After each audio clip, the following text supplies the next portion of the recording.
Hi, welcome back to my YouTube channel. ಲೈಫಲ್ಲಿ ಏನಾಗ್ತಾ ಇದೆ ಅಂತ ನೋಡೋಣ. ಈಗಾಗಲೇ ಬಿಗ್ ಬಾಸ್ ಮನೆನ ವಿಲನ್ ಆಕ್ರಮಣ ಮಾಡ್ಕೊಂಡಿದ್ದಾರೆ. ಸೊ ಬಿಗ್ ಬಾಸ್ ಮನೆ ಕಂಟೆಸ್ಟೆಂಟ್ಸ್ ಎಲ್ಲ ವಿಲನ್ ಏನು ಹೇಳ್ತಾ ಇದ್ದಾರೆ ಅದನ್ನೇ ಕೇಳ್ತಾ ಇದ್ದಾರೆ. ಬೆಳಗ್ಗೆಯಿಂದ ದೊಡ್ಡದಾಗಿ ಏನು ಟಾಸ್ಕ್ ಏನಿಲ್ಲ. ಗಿಲ್ಲಿಗೆ ಏನು ಸೀಕ್ರೆಟ್ ಟಾಸ್ಕ್ ಕೊಟ್ಟಿದ್ದರು, ಗಿಲ್ಲಿ ಮತ್ತು ಅಶ್ವಿನಿ ಅವರಿಗೆ ಕಾವ್ಯನ ಆಳಿಸೋದು. ಅವ್ರು ಸಕ್ಸಸ್ಫುಲಿ ಅದನ್ನ ಕಂಪ್ಲೀಟ್ ಮಾಡಿದ್ದಾರೆ. ಕಾವ್ಯನೂ ಸಹ ಹತ್ತಿದ್ದಾರೆ. ಹಾಗೆ ಗಿಲ್ಲಿಗೂ ಕಾವ್ಯಂಗೂ ಅಷ್ಟು ಮಾತು ನಡೀತಾ ಇಲ್ಲ. ಇದ್ರ ಬಗ್ಗೆ ನಿಮ್ಗೆ ಏನು ಅನಿಸುತ್ತೆ? ಬಿಗ್ ಬಾಸ್ ಬೇಕು ಅಂತಲೇ ಅವ್ರದ್ದು ರಿಲೇಷನ್ನ ಹಾಳು ಮಾಡ್ತಾ ಇದ್ದಾರೆ ಈ ಥರ ಟಾಸ್ಕ್ಗಳನ್ನ ಕೊಟ್ಟು ಅಂತ ಅನ್ನಿಸ್ತಾ ಇದೆಯಾ? ಇರಬೇಕು, ಗೇಮಲ್ಲಿ ಇದೆಲ್ಲ ಇದ್ರೇ ಮಜಾ ಬರೋದು ಅಲ್ವಾ? ಬೆಳಗ್ಗೆಯಿಂದ ಟಾಸ್ಕ್ ಏನೂ ಆಗಿಲ್ಲ, ಬಟ್ ಅದೇ ಅಶ್ವಿನಿ, ಗಿಲ್ಲಿ ಹಾಗೆ ರಜತ್ ಅವರಿಗೆ ಕಿಚನಲ್ಲಿ ಏನು ವರ್ಕ್ ಕೊಟ್ಟಿದ್ದಾರೆ ಅದನ್ನು ಅವ್ರು ಮಾಡ್ತಾಯಿದ್ದಾರೆ. ಗಿಲ್ಲಿ ಮತ್ತು ಅಶ್ವಿನಿ ಮೇಡಮ್ ಸೇರಿ ಚಪಾತಿ, ಟೊಮೊಟೊ ಗೊಜ್ಜು ಹಾಗೆ ಚಿತ್ರಾನ್ನ ಮಾಡಿದ್ದಾರೆ. ಸೊ ಇದು ಹಿಂಗೆ ನಡೀತಾ ಇರುವಾಗ ಇನ್ನೊಂದು ಎಂಡಲ್ಲಿ ಎಲ್ಲ ಮನೆ ಜನ ಎಲ್ಲ ಕೂತ್ಕೊಂಡು ತಮ್ಮ ಶರತ್ ಚೆನ್ನಾಗಿ ಆಡ್ತಾಯಿದ್ರು. ಅದೊಂದು ಫನ್ನಿಯಾಗಿತ್ತು. ಮೇ ಬಿ ಅದು ಟೆಲಿಕಾಸ್ಟ್ ಮಾಡ್ಬೋದು ಅನಿಸುತ್ತೆ. ಅದಾದಮೇಲೆ ಬಿಗ್ ಬಾಸ್ ಒಂದು ಬಿಗ್ ಬಾಸ್ ಅಲ್ಲ, ವಿಲನು ಬಝರ್ನ ಪ್ರೆಸ್ ಮಾಡ್ತಾರೆ. ಸೊ ಎಲ್ಲರೂ ಒಳಗಡೆ ಕೂತ್ಕೊಂಡಾಗ ಒಂದು ಆ್ಯಕ್ಟಿವಿಟಿ ಕಂಡಕ್ಟ್ ಮಾಡಿದ್ದಾರೆ. ಎಲ್ಲರಿಗೂ ಯಾರು ಈ ಮನೆಯ ವಿಲನ್ ಅಂತ ಅನಿಸುತ್ತೆ ಅವರಿಗೆ ಮೆಣಸಿನ್ಕಾಯಿ ಹಾರನ ಹಾಕಬೇಕು ಅಂತ ಇದೆ. ಸೊ ಎಲ್ಲರೂ ಆ್ಯಕ್ಟಿವಿಟಿನ ಮಾಡ್ತಾ ಇದ್ದಾರೆ.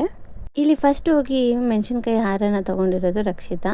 ಇಲ್ಲಿ ಚೈತ್ರಂಗೆ ಮತ್ತು ಸ್ಪಂದನಾಗೆ ಅವರು ಮೆಣಸಿನ್ಕಾಯಿ ಹಾರ ಹಾಕ್ಬಿಟ್ಟು ಇವರು ವಿಲನ್ ಅಂತ ಹೇಳಿದ್ದಾಳೆ.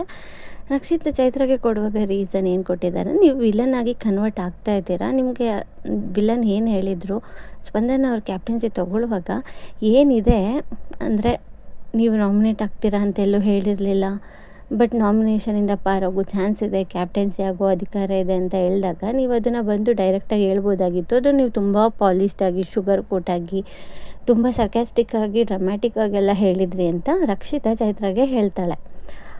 ಅದು ನನಗೆ ಏನು ಅನ್ನಿಸ್ತು ಅಂದರೆ, ರಕ್ಷಿತಾ ಅಲ್ಲಿರುವಾಗಲೇ ಹೇಳಿದ್ಲು, ಇಲ್ಲ ನಾನಾಗಿದ್ದರೆ ತೊಗೊತಿದ್ದೆ, ನಾನಾಗಿದ್ದರೆ ಅವಕಾಶ ಇದ್ದಿದ್ರೆ ತೊಗೊತಿದ್ದೆ ಅಂತ. ಇಲ್ಲಿ ರಕ್ಷಿತನ ವಾದ ಏನು ಅಂದರೆ, ನೀವು ಹೇಳೋದನ್ನ ಡೈರೆಕ್ಟಾಗಿ ಮಕ್ಕ ಕೊಡ್ದಂಗೆ ಹೇಳಬೇಕಾಗಿತ್ತು, ಅದು ಬಿಟ್ಬಿಟ್ಟು ತುಂಬ ಪಾಲಿಶ್ಡಾಗಿ ಹೇಳಿದ್ರಿ. ಸೊ ನೀವು ವಿಲನ್ ಆಗಿ ಕನ್ವರ್ಟ್ ಆಗ್ತಾ ಇದ್ದೀರಾ ಅಂತ ನನಗೆ ಅನ್ನಿಸ್ತಿದೆ ಅಂದ್ಬಿಟ್ಟು ರೀಸನ್ ಕೊಡ್ತಾಳೆ. ಇದಕ್ಕೆ ಚೈತ್ರ ಅವರು ಸರಿಯಾಗಿ ಉತ್ತರ ಕೊಟ್ಟರು ಅಂತ ನಾನು ಅಂದ್ಕೊತೀನಿ. ಯಾಕಂದರೆ ರಕ್ಷಿತಾ ಅವಳೇನು ಮಾಡ್ತಾಳೆ ಅದೆಲ್ಲ ಕರೆಕ್ಟು ಅಂತ ಅವಳು ಅಂದ್ಕೊತಾಳೆ. ಮೀನ್ಸ್ ಅವಳ ಪರ್ಸೆಪ್ಷನ್ನಲ್ಲಿ ಬೇರೆಯವರು ರಾಂಗ್ ಅಂತ ಅನಿಸಿದರೆ ಬೇರೆಯವ್ರ ಪರ್ಸೆಪ್ಷನ್ನಿಂದನೂ ಇವಳು ರಾಂಗ್ ಅಂತ ಅನಿಸ್ಬೋದಲ್ವಾ. ಇವಳು ಅವ್ರಿಗೆ ಹೇಗೆ ಗಡ್ಸಾಗಿ ಹೇಳ್ತಾಳೆ ಜೋರಾಗಿ, ಅದೇ ಅವ್ರು ಹೇಳುವಾಗ ಇವಳು ತೊಗೊಳಕ್ಕೆ ರೆಡಿನೇ ಇರೋದಿಲ್ಲ. ಸೊ ಇಲ್ಲಿ ಚೈತ್ರ ಅವರು ಚೆನ್ನಾಗಿ ಕೌಂಟರ್ ಕೊಟ್ಟರು ಅಂತ ನನಗೆ ಅನ್ನಿಸ್ತು. ಚೈತ್ರ ಹೇಳ್ತಾರೆ, ಅಲ್ಲಿ ಬಿಗ್ ಬಾಸ್ ಹೇಳ್ತಾರೆ ರಕ್ಷಿತಾನೇ ನಿಮ್ಮ ಹೆಸರನ್ನ ತೊಗೊಂಡಿದ್ದು, ನಿಮ್ಮನ್ನು ಹೊರಗಡೆ ಇರೋಕ್ಕೆ ಹೇಳಿರೋದು. ಸೊ ನೀವು ಏನು ಮಾಡ್ತೀರಾ, ನಿಮ್ಗೆ ಆಪರ್ಚುನಿಟಿ ಇದೆ ಅಂತ ಹೇಳಿದರು. ಸೊ ನೀನೇ ನಮ್ಮನ್ನು ಗೇಮಿಂದ ಹೊರಗಡೆ ಇಟ್ಟಿದ್ದು ಅದೊಂದು. ಅದಾದಮೇಲೆ ನಿನಗೇನು ಅಂದರೆ, ಯಾರು ಕ್ಯಾಪ್ಟನ್ ಆದ್ರೂ ನೀನು ಯಾರು ಕ್ಯಾಪ್ಟನ್ ಮಾತು ಕೇಳಲ್ಲ, ನನ್ನ ಇಷ್ಟ ಅಂತ ಹೇಳ್ತೀಯಾ, ಇದು ಸರಿನಾ? ಇಲ್ಲಿ ಬಿಗ್ ಬಾಸ್ ಮನೆ ಇದು ನಿಮ್ಮ ಮನೆ ಅಲ್ಲ, ಇದು ನಮ್ಮ ಒಂದು ಬಿಗ್ ಬಾಸ್ ಮನೆ ಅಂತ ಅಂದಾಗ ಅಲ್ಲಿ ಏನು ರೂಲ್ಸ್ ಇದೆ ಅದನ್ನ ಫಾಲೋ ಮಾಡಬೇಕು. ನಿನ್ನ ಪರ್ಸೆಪ್ಷನ್ನು ಅದು ಇದು ಅಂತ ಹೇಳಿದರೆ ಇಲ್ಲಿ ನಡೆಯೋದಿಲ್ಲ. ನಿನ್ನ ತಪ್ಪು ಯಾರು ಎತ್ತಿ ತೋರಿಸಿದ್ರೆ ಇದು ಹಂಗಲ್ಲ ಹಿಂಗೆ ಅಂತ ಹೇಳಿದರೆ ನೀನು ನೆಕ್ಸ್ಟ್ ಅವ್ರನ್ನೇ ಟಾರ್ಗೆಟ್ ಮಾಡ್ಕೊತೀಯ, ಅವರೇ ನಿನಗೆ ಟಾರ್ಗೆಟ್ ಆಗಿ ಕಾಣೋದು. ಸೊ ನಾನೇನಾದ್ರು ನಿನಗೆ ಹಿಂಗೆ ಮಾಡಬೇಡ ರಕ್ಷಿತಾ, ಇದು ತಪ್ಪು ಅಂತ ಹೇಳಿದರೆ ನೀನು ಅದನ್ನು ನಮ್ಮ ಮೇಲೇ ನೀವು ದ್ವೇಷಕಾರಕ್ಕೆ ಸ್ಟಾರ್ಟ್ ಮಾಡ್ತೀಯ, ನಾವೇ ನಿನಗೆ ನೆಕ್ಸ್ಟ್ ಟಾರ್ಗೆಟು. ಸೊ ನಿನ್ನ ತಪ್ಪನ್ನ ನಾವೆಲ್ಲೂ ತೋರಿಸ್ಬಾರ್ದು. ನಿನಗೆ ನೈಸಾಗಿ ನಿನ್ನ ಗ್ಯಾಂಗಲ್ಲಿ ಯಾರಿರ್ತಾರೆ ಅವ್ರ ಜೊತೆ ನೀನು ಚೆನ್ನಾಗಿ ನೀನು ಕಂಫರ್ಟಬಲಾಗಿ ಇರೋಕ್ಕೆ ಬಿಟ್ಬಿಟ್ರೆ ಅದಾಗೋಯ್ತು. ಬಟ್ ನಿನ್ನ ತಪ್ಪು ನೀನು ಹಿಂಗೆ ಮಾಡ್ತಾಯಿದ್ದೀಯ ಅಂತ ಹೇಳಿದರೆ ನಿನಗೆ ಅದು ಇಷ್ಟ ಆಗಲ್ಲ ಅಂತ ಹೇಳ್ತಾರೆ. ಫ್ರೆಂಡ್ಸ್, ನೀವೇನು ಹೇಳ್ತೀರಾ? ರಕ್ಷಿತಾ ಇದು ಮಾಡ್ತಾಳೆ ಅಂತ ಅನಿಸುತ್ತಾ? ಖಂಡಿತವಾಗ್ಲೂ ಮಾಡ್ತಾಳೆ. ಯಾಕಂದರೆ ನಾನು ತುಂಬ ಲೈವಲ್ಲೂ ನೋಡ್ತೀನಿ, ಸುಮಾರು ಎಪಿಸೋಡಲ್ಲಿ ಲೈವಲ್ಲಿ ಅವಳು ಏನು ಮಾಡ್ತಿದ್ದಾಳೆ ಅನ್ನೋದನ್ನ ಟೆಲಿಕಾಸ್ಟ್ ಮಾಡಲ್ಲ. ಇವನ್ ಅಲ್ಲಿ ಪಾಸಿಟಿವು ಇರುತ್ತೆ, ನೆಗೆಟಿವು ಇರುತ್ತೆ. ಬಟ್ ಎಲ್ಲೂ ಬಿಗ್ ಬಾಸ್ ಬರೀ ಪಾಸಿಟಿವ್ ಸೈಡ್ನ ಅಷ್ಟೇ ಹಾಕ್ತಾಯಿದ್ದಾರೆ, ನೆಗೆಟಿವ್ ಸೈಡ್ನ ಟೆಲಿಕಾಸ್ಟ್ ಮಾಡ್ತಾಯಿಲ್ಲ ಅಂತ ಅನಿಸುತ್ತೆ. ಯಾಕಂದರೆ ನೆನ್ನೆ ನಾನು ಲೈವ್ ನೋಡುವಾಗ ಕಾವ್ಯನ ಜೊತೆ ಭಾಳ ರೂಡಾಗಿ, ತುಂಬ ಡ್ರಾಮ್ಯಾಟಿಕ್ಕಾಗಿ ಆ್ಯಕ್ಷನ್ನು ಸನ್ನೆ ಅದೆಲ್ಲ ಮಾಡ್ಕೊಂಡು ಮಾತಾಡಿದ್ಲು. ಅದು ಅವಶ್ಯಕತೆಯೇ ಇರಲಿಲ್ಲ. ಬಟ್ ಅಂಥದ್ದನ್ನೆಲ್ಲ ಬಿಗ್ ಬಾಸ್ ಎಲ್ಲೂ ಟೆಲಿಕಾಸ್ಟ್ ಮಾಡ್ತಾಯಿಲ್ಲ, ಬರೀ ಪಾಸಿಟಿವ್ ಸೈಡ್ನೇ ಮಾಡ್ತಿದ್ದಾರೆ. ಕೆಲವೊಂದು ಸಿಚುವೇಷನಲ್ಲಿ ಅವಳು ಭಾಳ ಮೆಚ್ಯೂರಾಗಿ ಮಾತಾಡ್ತಾಳೆ, ಕೆಲವೊಂದು ಸಿಚುವೇಷನಲ್ಲಿ ತುಂಬ ಇಮ್ಮೆಚ್ಯೂರ್ಡಾಗಿ ಚೈಲ್ಡಿಶ್ ಆಗಿ ಬಿಹೇವ್ ಮಾಡ್ತಾಳೆ. ಏನು ಅನಿಸುತ್ತೆ ನಿಮಗೆ? ಚೈತ್ರ ಹೇಳಿದ್ದು ಕರೆಕ್ಟ್ ಅನಿಸುತ್ತಾ? ಚೈತ್ರ ಅವರು ಒಂದೇ ಮಾತು ಹೇಳಿದರು, ರಕ್ಷಿತನ ತಪ್ಪು ಯಾರಾದರೂ ಹೇಳಿದರೆ ಅವರೇ ರಕ್ಷಿತಂದು ನೆಕ್ಸ್ಟ್ ಟಾರ್ಗೆಟು, ಅವಳು ಆ ತಪ್ಪುಗಳನ್ನೆಲ್ಲ ಅವ್ರು ಹೇಳೋದನ್ನೆಲ್ಲ ಸಹಿಸ್ಕೊಳ್ಳೋದಿಲ್ಲ ಅಂತ ಹೇಳ್ತಾರೆ. ನನಗೆ ಇದು ನಿಜವಾಗ್ಲೂ ನಿಜ ಅನ್ನಿಸ್ತು. ಯಾರು ಒಪ್ತಿರೋ ಬಿಡ್ತಿರೋ, ಬಟ್ ನಾನು ಆ್ಯಸ್ ಎ ಬಿಗ್ ಬಾಸ್ ಫ್ಯಾನಾಗಿ ನಾನೇನು ಲೈವ್ ಸಹ ನೋಡೋದ್ರಿಂದ ನನಗೆ ಕೆಲವೊಂದು ಮೂಮೆಂಟಲ್ಲಿ ರಕ್ಷಿತಾ ಭಾಳ ಓವರ್ ಮಾಡ್ತಾಳೆ ಅಂತ ಅನಿಸುತ್ತೆ. ಕೆಲವೊಂದು ಮೂಮೆಂಟಲ್ಲಿ ಎಷ್ಟು ಮೆಚೂರ್ ಆಗಿದ್ದಾಳೆ ಅಂತಲೂ ಅನಿಸುತ್ತೆ. ಬಟ್ ಇವಳು ಇರೋದು ಗ್ರೂಪು ಬೇರೆಯವ್ರು ಇರೋದು ಗ್ರೂಪನ್ನು ನೀವಿಂದನೇ ಆಟ ಹಾಳಾಗ್ತಿದೆ ಅಂತ ಹೇಳೋದು ಅದು ನನಗೆ ಸರಿ ಅನಿಸೋದಿಲ್ಲ. ಇವನ್ ಮಾಳು ವಿಷಯದಲ್ಲಿ ಮಾಳಿಗೆ ಎಷ್ಟೊಂದು ಸ್ಟ್ಯಾಂಡ್ ತೊಗೊಂಡು ನಿಂತ್ಕೊತಾಳೆ. ಅದೇ ಕಾವ್ಯ ಗಿಲ್ಲಿ ಇದ್ದಾಗ ಅದೇನಕ್ಕೆ ಸಹಿಸ್ಕೊಳ್ದೆ ಅವಳು ನಾಮಿನೇಟ್ ಮಾಡಿದ್ಲು ಅಲ್ವಾ? ಹಾಗೆ ರಕ್ಷಿತಾ ಹೇಳ್ತಾಳೆ, ನಾನು ಮುಂಚೆಯಿಂದನೂ ಹಿಂಗೆ ಆ್ಯಕ್ಟಿವ್ ಆಗಿ ಎನರ್ಜೆಟಿಕ್ಕಾಗಿ ಹಿಂಗೆ ಇದ್ದೀನಿ ಹಾಗೆ ಹೀಗೆ ಅಂತ ಹೇಳ್ತಾಳೆ. ನೀವು ಫಸ್ಟ್ ಚೇಂಜ್ ಆಗಿ ನೀವು ಫೇಕು ಹಾಗೆ ಹೀಗೆ ಅಂತೆಲ್ಲ ಹೇಳ್ತಾಳೆ. ಅದಕ್ಕೆ ಚೈತ್ರ ಅವ್ರು ಹೇಳ್ತಾಳೆ, ನೀನು ಎಷ್ಟು ಆ್ಯಕ್ಟಿವ್ ಆಗಿದ್ದೆ ಫಸ್ಟ್ 2 ವೀಕಲ್ಲಿ ನಾವು ನೋಡಿದ್ದೀವಿ ಅಂತ ಈ ಥರ ಕೌಂಟರ್ ಕೊಡ್ತಾರೆ. ಹೌದು, ಫಸ್ಟ್ 2 ವೀಕಲ್ಲಿ ರಕ್ಷಿತಾ ತುಂಬ ಸೈಲೆಂಟಾಗಿ ತುಂಬ ಜೆನ್ಯೂನಾಗಿ ಆನೆಸ್ಟಾಗಿ ಅನ್ನಿಸ್ತಿದ್ಲು. ಯಾವಾಗ ಕಿಚನ್ನ ಚಪ್ಪಾಳೆ ಸಿಕ್ತು ತುಂಬ ಓವರಾಗಿ ಆಡ್ತಾ ಇದ್ದಾಳೆ ಅಂತ ನನಗೆ ಪರ್ಸ್ನಲಿ ಫೀಲ್ ಆಯಿತು. ಹಾಗೆ ರಕ್ಷಿತಾ ಸ್ಪಂದನಾಗೆ ಹಿಂಗೆ ಹಾರ ಆಗ್ತಾ ಹೇಳ್ತಾರೆ, ನೀವು ಆ್ಯಕ್ಟಿವ್ ಆಗಿಲ್ಲ ಅಂತ ನಾವು ನಾಮಿನೇಟ್ ಮಾಡಿರೋದಕ್ಕೆ ಬೇಕು ಅಂತಲೇ ನೀವು ಆ್ಯಕ್ಟಿವ್ ಆಗಿ ನಿನ್ನೆಯಿಂದ ಓಡಾಡ್ತಾ ಇದ್ದೀರಾ ಹಾಗೆ ಹೀಗೆ ಅಂತೆಲ್ಲ ಹೇಳ್ತಾಳೆ. ನೀನು ಆ್ಯಕ್ಟಿವ್ ಆಗಿಲ್ಲ ಅಂತ ನಾಮಿನೇಟ್ ಮಾಡಿದ ಮೇಲೆ ಅದು ತಿದ್ಕೊಂಡು ಆ್ಯಕ್ಟಿವ್ ಆಗಿದ್ದೀರಾ ಅಂದ್ಬಿಟ್ಟು ಮತ್ತೆ ಅದಕ್ಕೆ ರೀಸನ್ ಹೇಳೋದು ಎಷ್ಟರ ಮಟ್ಟಿಗೆ ಸರಿ? ಇಲ್ಲಿ ನನಗೆ ರಕ್ಷಿತಂದು ಅದೇನು ಮೈಂಡ್ ಗೇಮ್ ನಂಗೆ ಅರ್ಥನೇ ಆಗ್ತಾಯಿಲ್ಲ. ಇಲ್ಲಿ ಅದಕ್ಕೆ ಸ್ಪಂದನ ಅವರು ಅಷ್ಟೇ ವಾಪಸ್ ಹೇಳ್ತಾರೆ, ನೀನು ಅಡುಗೆ ಮನೇಲಿ ಒಂದು ದಿನ ಇಲ್ಲದೆ ಇರೋದಕ್ಕೆ ನೀನು ಎಷ್ಟು ಇನ್ಆ್ಯಕ್ಟಿವಾಗಿ ಕಾಣಿಸ್ತಿದ್ಯಾ, ಹಾಗಿದ್ರೆ ನೀನು ಅಡುಗೆ ಮನೇಲಿ ಇದು ಮಾಡೋದೇ ನಿಂದು ಸ್ಟ್ರಾಟಜಿನಾ ಅಂತ ಕೇಳ್ತಾಳೆ. ಇಲ್ಲಿ ಕಾವ್ಯ ಅವರು ರಕ್ಷಿತಾಗೆ ಮೆಣಸಿನ್ಕಾಯಿ ಹಾರ ಹಾಕ್ತಾ ಹೇಳ್ತಾರೆ, ಸ್ಟಾರ್ಟಿಂಗ್ 2 ವೀಕ್ಸಲ್ಲಿ ಏನು ಅಶ್ವಿನಿ ಮ್ಯಾಮು ಇವಳ ನಡುವೆ ಜಗಳ ಆಯಿತು, ಅಲ್ಲಿ ನನಗೆ ರಕ್ಷಿತಾನೇ ಚೆನ್ನಾಗಿ ಅನಿಸಿದ್ದು. ಯಾಕಂದರೆ ರಕ್ಷಿತನ ಕಡೆ ನ್ಯಾಯ ಇತ್ತು. ಅದಾದಮೇಲೆ ಯಾವಾಗ ಅಶ್ವಿನಿ ಮ್ಯಾಮ್ಗೂ ರಘು ಸರ್ಗೂ ಜಗಳಾಗಿ ಅಶ್ವಿನಿ ಮ್ಯಾಮ್ ಊಟ ಮಾಡದೇ ಇರ್ತಾರೆ, ಅವಾಗ ಇವಳು ಕನ್ಸರ್ನ್ ತೋರಿಸ್ತಾಳಲ್ಲ ಊಟ ಮಾಡೋಕ್ಕೆ, ಅದೆಲ್ಲ ನೋಡ್ಬಿಟ್ಟು ಎಷ್ಟು ಒಳ್ಳೆ ಹುಡುಗಿ ಇವಳಿಗೆ ಇದು ಮಾಡಿದ್ರು ಮತ್ತು ಅವ್ರಿಗೇ ಕನ್ಸರ್ನ್ ತೋರಿಸ್ತಾಳಲ್ಲ ಅಂತ ಅಂದ್ಕೊಂಡೆ. ಅದೇ ನೆನ್ನೆ ಇನ್ಸಿಡೆಂಟ್ ಏನಾಯಿತು, ಧ್ರುವಂತ್ ಮತ್ತು ರಜತ್ ಜೊತೆ ಜಗಳ ಆಗುವಾಗ ಧ್ರುವಂತ್ಗೆ ಮೈಕ್ ಇಲ್ಲ ಅಂತ ಹೇಳಿದ ತಕ್ಷಣ ಓಡೋಗಿ ಮೈಕ್ ತಂದುಬಿಟ್ಟು ಇನ್ನೂ ಒಂಚೂರು ಪ್ರವೋಕ್ ಮಾಡೋಣ ಅಂತ ಏನು ಮಾಡ್ತಾಳೆ, ಅದು ನನಗಿಷ್ಟ ಆಗಿಲ್ಲ.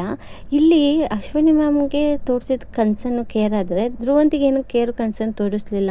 ಹಾಗಿದ್ರೆ ಇವಳು ಒಂದೊಂದು ವ್ಯಕ್ತಿಗೂ ಒಂದೊಂದು ಥರ ಫಾರ್ಮುಲಾ ಯೂಸ್ ಮಾಡ್ತಾ ಇದ್ದಾಳೆ ಟಾರ್ಗೆಟ್ ಮಾಡೋದಕ್ಕೆ ಅಂತ ಹೇಳಿದ್ದು ಚೆನ್ನಾಗಿತ್ತು. ಒಂದು ಫಾರ್ಮುಲಾ ಫಾರ್ ಬೇರೆ ಬೇರೆ ವ್ಯಕ್ತಿಗಳಿಗೆ, ಅಂದರೆ ಡಿಫ್ರೆಂಟ್ ಫಾರ್ಮುಲಾ ಯೂಸ್ ಮಾಡ್ತಾಳೆ. ಅದನ್ನು ಯಾರು ಕಂಡು ಅದನ್ನು ಹೇಳಿದರೆ ಅವರೇ ಇವಳಿಗೆ ನೆಕ್ಸ್ಟ್ ಟಾರ್ಗೆಟು. ಇವಳು ರೀಸನ್ ಕೊಡಲ್ಲ, ಪ್ರಾಪರ್ ರೀಸನ್ ಇರಲ್ಲ ನಾಮಿನೇಷನ್ಗೆ, ಭಾಳ ಕನ್ನಿಂಗ್ ವಿಲನ್ ಅಂತ ನನಗನ್ಸುತ್ತೆ ಅಂತ ಕಾವ್ಯ ಅವರು ಹೇಳ್ತಾರೆ.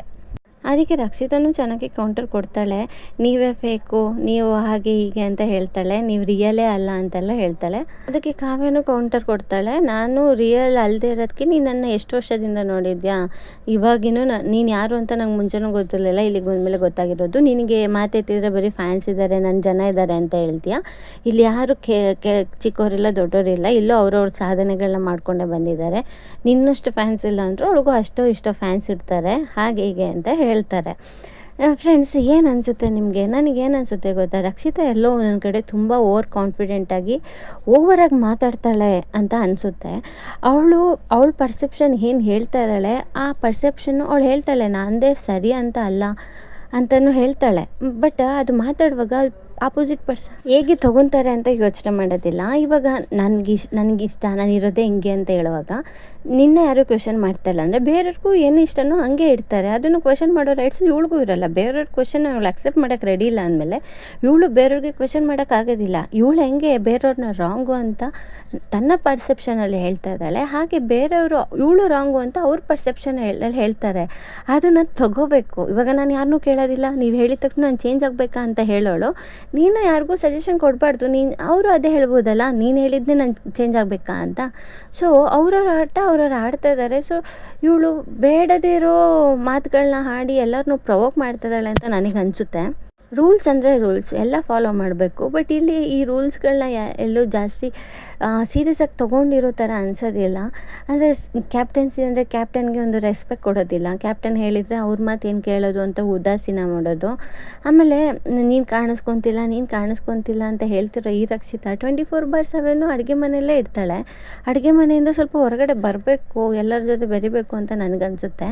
ಯಾಕಂದರೆ ನಾವು ಒಬ್ಬರಿಗೆ ಒಳ್ಳೆ ಕಂಟೆಸ್ಟೆಂಟು, ನಾವು ಒಬ್ಬರಿಗೆ ಒಂದು ಮಾತು ಹೇಳ್ತಾ ಇದ್ದೀವಿ ಅಂದರೆ ಅದನ್ನು ನಾವು ಫಾಲೋ ಮಾಡೋ ಪ್ಲೇಸಲ್ಲಿ ನಿಲ್ಲಬೇಕು. ಯಾವಾಗಲೂ ಕಾವ್ಯ ಚೆನ್ನಾಗಿ ಆಡ್ತಿಲ್ಲ, ಸ್ಪಂದನ ಚೆನ್ನಾಗಿ ಆಡ್ತಿಲ್ಲ ಅಂತ ಹೇಳೋ ಬದಲು ನಿನ್ನ ಆಟ ನೀನು ಆಡಿಕೊಂಡ್ರೆ ಬೆಸ್ಟು. ನೀನು ಬೇರೆಯವ್ರನ್ನ ಇನ್ಫ್ಲೂಯೆನ್ಸ್ ಮಾಡೋದು ಅವಶ್ಯಕತೆ ಇರಲ್ಲ ಅಂತ ನನ್ನ ಅಭಿಪ್ರಾಯ. ಫ್ರೆಂಡ್ಸ್, ನಿಮಗೇನು ಅನಿಸುತ್ತೆ? ಇದು ನನ್ನ ಒಪಿನಿಯನ್ ಅಲ್ಲ, ಇದು ಅಲ್ಲಿ ಬಿಗ್ ಬಾಸ್ ಮನೆಯಲ್ಲಿ ಇವತ್ತು ಆಗಿರೋ ಆ್ಯಕ್ಟಿವಿಟೀಸು. ನಾನು ಇದು ಹೈಲೈಟ್ ಮಾತ್ರ ಹೇಳ್ತಾ ಇದ್ದೀನಿ. ಮೇ ಬಿ ಎಪಿಸೋಡಲ್ಲಿ ಫುಲ್ ಇದೇನಿದೆ ಎಲ್ಲ ಬರೋದಿಲ್ಲ. ನೋಡೋಣ ಏನಾಗುತ್ತೆ ಎಪಿಸೋಡಲ್ಲಿ. ವಿಡಿಯೋ ನೋಡಿದ್ದಕ್ಕಾಗಿ ಧನ್ಯವಾದಗಳು. ಹಾಗೆ ನಿಮ್ಮ ಒಪಿನಿಯನ್ ಏನಿದೆ ಅನ್ನೋದನ್ನ ನನಗೆ ಕಮೆಂಟ್ ಮುಖಾಂತರ ತಿಳಿಸಿ.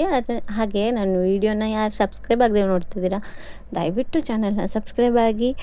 ಹಾಗೆ ಲೈವ್ ಅಪ್ಡೇಟ್, ಹಾಗೆ ಪ್ರೋಮೋ ರಿವ್ಯೂ, ಹಾಗೆ ಎಪಿಸೋಡ್ ರಿವ್ಯೂಗೆ ನನ್ನ ಚಾನಲ್ನ ಸಬ್ಸ್ಕ್ರೈಬ್ ಆಗಿ. Thank you so much.